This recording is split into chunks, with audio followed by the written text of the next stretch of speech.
ዛሬ ደግሞ ማሳያችሁ የጃፓን የሥራ ባልደረቦቼ ወደ ጃፓን ምን ይዘው እንደሚሄዱ ነው። ከዚህ በፊት እንደነገርኳችሁ በጃፓን ኦሚያጌ የሚባል ነገር አለ። እሱ ምንድነው? አንድ ሰው ወደ ሌላ ሀገር ሲሄድ ለሥራ ባልደረቦቹ፣ ለጓደኞቹ ወይም ለቤተሰቦቹ ይዘው የሚሄደው ስጦታ ነው። እነዚህ የሥራ ባልደረቦቼ አሁን ኢትዮጵያ ከኔ ጋር ነው ያሉት። ወደ ጃፓን ልንመለስ ነው። ወደ ጃፓን በምንመለስበት ሰዓት ደግሞ ከኢትዮጵያ ለጓደኞቻቸው ምን ይዘው እየሄዱ እንደሆነ ላሳያችሁ። የመጀመሪያው ሰንቺፕስ ነው። ባይ ዘ ዌይ ማስታወቂያ አይደለም። እሺ የመጀመሪያው ሰንቺፕስ ነው። ሁለተኛው እንግዲህ እዚህ ጋር ቡና ነው።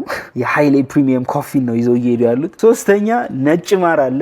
እዚህ ጋርም ሌላ ማር አለ። ሌላኛው ደግሞ በጣም የሚያስገርማችሁ ነገር ማለት ነው ሀበሻ ቢራ አለ ጋይስ። ያው በስነ ስርዓት ታሽጋ ምናምን ነው ሀበሻ ቢራ ራሱ እየሄደች ያለችው።